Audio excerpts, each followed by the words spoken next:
Hi and welcome. I'm Caroline Best of the Tao of Horsemanship. This is my partner Lovey, and today in our continued series of common mistakes beginner riders make, we're going to be talking about the best ways to mount your horse.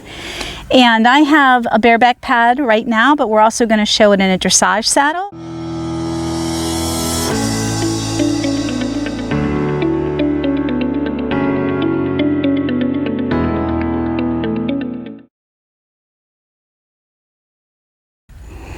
So in our previous videos for this series about common mistakes beginner riders make, I explained where the rider's leg, foot, seat, body, hands, and rein position and length need to be.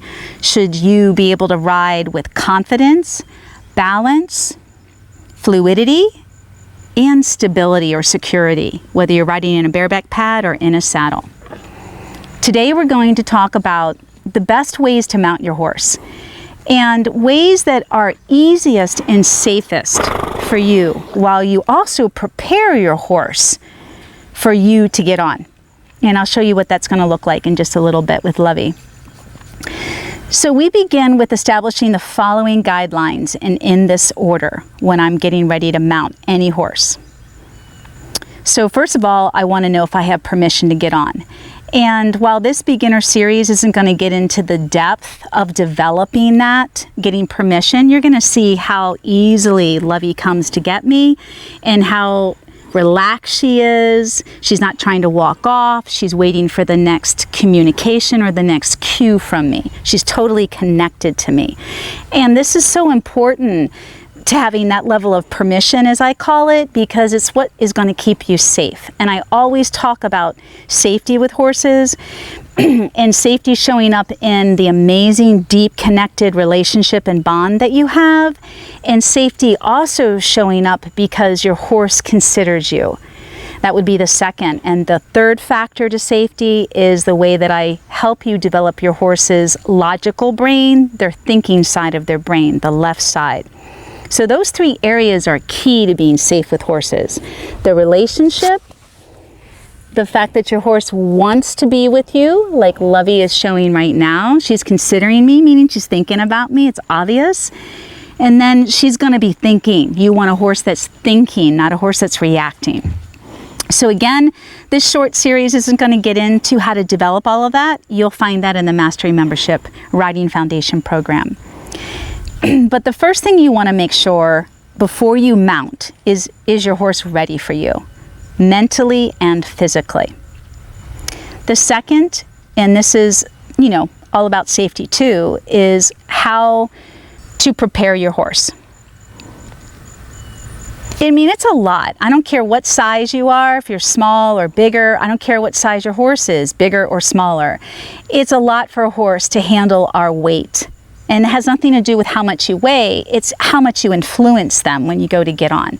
And I've seen countless and countless times my students not mounting well at all. I think maybe 1% of them mount well with like total consideration of the horse, meaning when they get on bareback, they're soft and they have enough upper body strength, and you'll see me do this, to kind of set themselves down. They don't sit and try to stretch and pull on their horse and knock their horse off their balance point. And then when we get into the saddle, I'm going to show you how you should not use the saddle to hoist yourself up.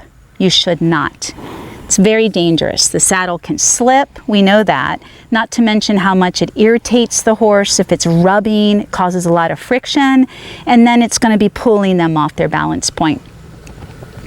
So, number one, we're thinking about our horses and how prepared they are for us to mount mentally and emotionally in that relationship, and then physically how to prepare them. I also want you to think about where your feet are, when we'll get into this with the saddles, where your feet are, where your hands are, and then of course how much your weight has to do with getting on and off and your horse being stable. All right, so let's talk about Lovey's legs. So her front legs are already squared up. What would I do if her left leg was in front and her right leg was in the back? I would use my reins like puppet strings, and I would just get her eye. There you go. Cluck a little. Look where you want her. Yeah, babe. Give her a little bit of forward. There you go. And get those legs together. So you need the legs together, you guys, so that the horse on the forehand can brace for your weight when you go to get on. Because when I go to get on bareback specifically, I'm going to be right here on her forehand, right on her wither, right on her shoulder area. It's different with the saddle. It's going to place you back here a little more easily, obviously. But right now, I'm going to be using her body to help me get on. And I'll do the same with the saddle, but bareback is a little bit different, as you all know. So I'm really using her wither area to support my weight as I jump up and throw my leg over. Again, I've got my reins, a little bit of contact here. So I'm going to take my left hand. I've got a lot of upper body strength, and I'm going to use this left arm and left hand to support at least 75% of my weight. What I'm saying is, don't use it here. You're going to hurt her back. You can't use your weight here. You guys, if you're going to get on bareback, either get in a position where you can just easily throw your leg over. I can't, so I'm going to have to hoist myself up. So there's two ways of doing it. You can put your elbow here and throw yourself over. And I'll show you what that's going to look like. Come here, sweet girl. Yep, you already know what's going on. So I can do it here, or I can do it here. But look where my hands are. One in front of the withers, my sweetie, and one right on the wither. If I needed to balance myself, I can balance here with my right hand, but most of your weight needs to stay on her wither. All right? And there I go. I'm up.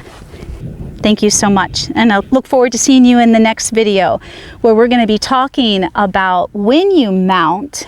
It's a part 1 and a part 2. And the first part of when you mount is what I call a body scan. We're going to go through all the areas to check yourself as a rider. And then part 2 will be the following week. All the areas we need to check on your horse before we say go and ride off. And for those of you that are interested in learning how to develop your horse and yourself, start them over or start them fresh, take a look at my Mastery Membership program. Thank you, and may you always be one with your horse.